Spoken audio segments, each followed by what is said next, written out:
Olá, paz do Senhor Jesus de Nazaré para você agora, onde quer que você esteja.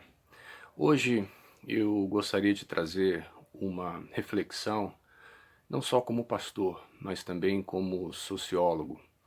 E essa reflexão vem a partir da entrevista que o ministro Luiz Henrique Mandetta deu ontem ao Fantástico, falando sobre as perspectivas para os próximos meses para o nosso país, que não são as melhores.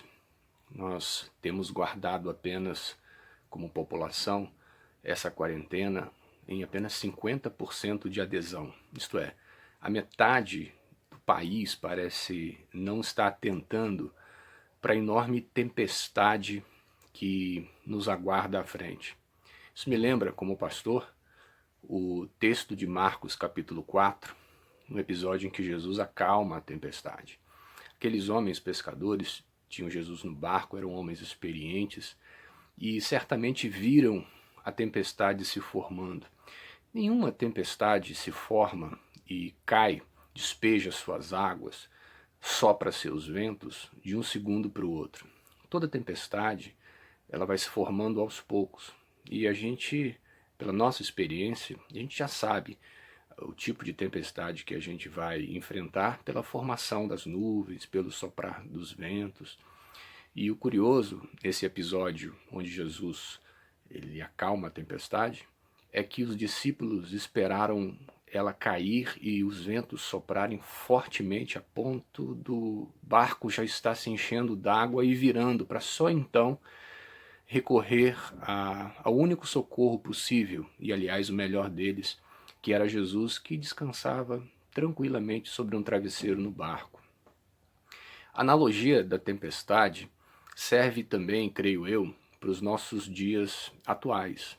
E, em outras palavras, foi isso que o ministro Mandetta nos alertou ontem na entrevista do Fantástico, dizendo que as próximas semanas, os próximos meses serão fundamentais se nós não obedecermos à quarentena, se nós não evitarmos o contato social, se nós promovermos aglomerações, se nós não nos cuidarmos da parte de asepsia e higiene, ou seja, lavar as mãos, usar álcool gel, usar máscaras, nós vamos enfrentar uma contaminação e uma mortandade sem precedentes na história do nosso país. Todos os médicos, absolutamente todos, dizem a mesma coisa. E quando nós estamos doentes ou enfrentando qualquer tipo de problema com a nossa saúde, a gente não vai num pedreiro, a gente não vai num engenheiro, a gente não vai se consultar com um advogado, a gente não vai se consultar com um político, a gente vai se consultar com um médico. Então, o corpo técnico responsável por lidar com essas situações de problemas de ordem sanitária, todo ele e todos os profissionais dessas áreas têm nos apontado numa direção, que é da quarentena e da prevenção. Mas há entre nós vozes que não são legítimas, porque são vozes do campo político, do campo empresarial, que querem nos convencer de que devemos voltar à normalidade, porque se não o fizermos, a economia vai sofrer danos a tal ponto do desemprego ser tão alto e no futuro as mortes acontecerem em número ainda maiores. E eu queria propor a você, como sociólogo agora, a reflexão de que em momentos de crise, mais do que nunca, a gente vive uma guerra de narrativas, ou seja, uma guerra pela definição de quem tem o direito, quem é mais legítimo para definir o que é certo e o que é errado. A gente vive normalmente isso na vida social, que é uma vida de lutas, grupos defendendo seus interesses, pregando suas ideologias, numa tentativa de controlar o maior número possível para se beneficiar de alguma forma e normalmente de forma econômica. E mais do que nunca em tempos de guerra, em tempos de grandes colapsos e rupturas e fissuras sociais como essa que nós estamos vivendo agora, ainda não nos damos conta disso, mas estamos vivendo uma época de ruptura da própria tessitura social, ou seja, as nossas relações pessoais, as nossas relações institucionais, a forma como a nossa sociedade está organizada, ela está posta em xeque. E se você está de home office, se você tem que fazer reuniões espirituais pela internet, se você tem que fazer chamada de vídeos para matar a saudade dos seus parentes, você já percebeu que alguma coisa mudou. E não sabemos o que vai sair disso. Mas sabemos o que devemos fazer. Devemos obedecer às vozes legítimas para controlar e para regular o comportamento social, que são, nesse momento, as vozes dos profissionais de saúde, dos médicos, dos enfermeiros, daqueles que entendem a parte técnica e as implicações técnicas desse momento de pestilência que nós estamos vivendo. E nesse sentido, a grande mídia, que normalmente não trabalha para o bem do mais pobre, mas ela é instrumento de legitimação, de dominação social, de controle das elites, dos mais pobres por parte das elites econômicas, nesse momento a grande mídia, ou seja, os canais de televisão abertos e fechados, os rádios, as estações de rádios, nesse momento elas têm trabalhado sim pela vida, têm trabalhado sim no sentido de informar o cidadão qual a melhor postura que ele deve tomar. Mas há entre nós vozes que a gente pode chamar de necrovozes, ou seja, vozes da morte, que representam necropolíticas, ou seja, políticas que levam à morte, geralmente dos mais pobres, que querem nos convencer de que não, de que as coisas já estão sob controle, que os mais jovens são assintomáticos, ou então eles, por serem mais fortes, sequer chegam a ser contaminados, ou se são, eles têm mais facilidades, que eles não vão morrer em função disso. A gente viu, inclusive, nas últimas semanas, carreatas dos mais ricos, da elite, nos seus carros de luxo, geralmente pró-governo, chamando as pessoas à rua, chamando para que as pessoas peguem seus ônibus lotados, para que elas voltem para os seus trabalhos, para que elas não percam o emprego, voltem para as suas aglomerações. E é bom lembrar que essas pessoas, empresários, essas pessoas da classe média alta, da grande elite econômica, essas pessoas não estão expostas. Fora aquelas que viajaram para o exterior, fora aquelas que negligenciam claramente a necessidade de estarem confinadas, essas pessoas estão trancadas nos seus escritórios de luxo, suas casas de luxo, e quando saem, saem ou de helicóptero ou confinadas em seus carros de luxo.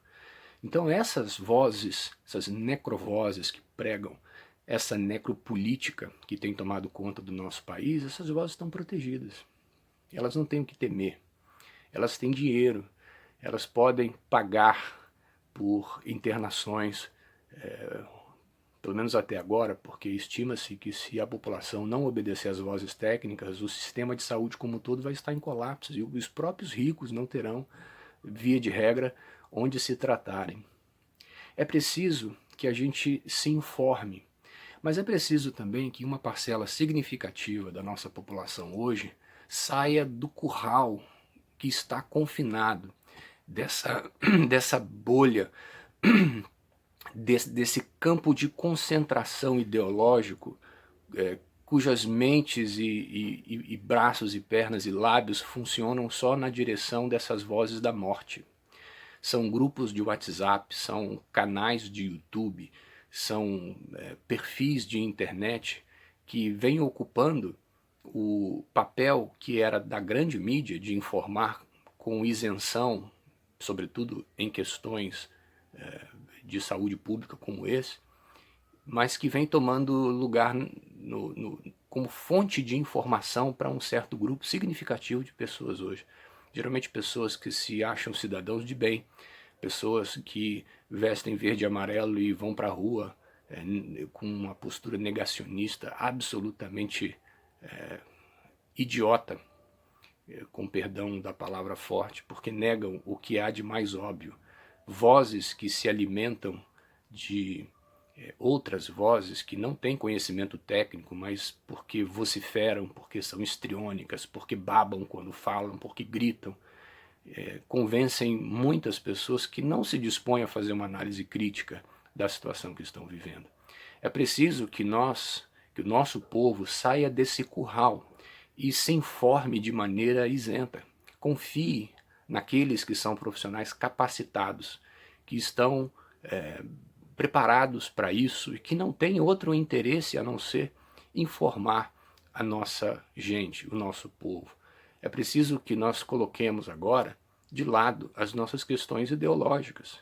É preciso que nós não encaremos quem propõe propostas diferentes como inimigos. Todos estamos do mesmo lado. O nosso inimigo é aquele que está lá fora, invisível, que pode contaminar a qualquer um e que certamente vai contaminar a muitos nas próximas semanas e que é apoiado por vozes que querem se beneficiar e fazer desse país um moinho de gastar gente, como dizia o Darcy Ribeiro.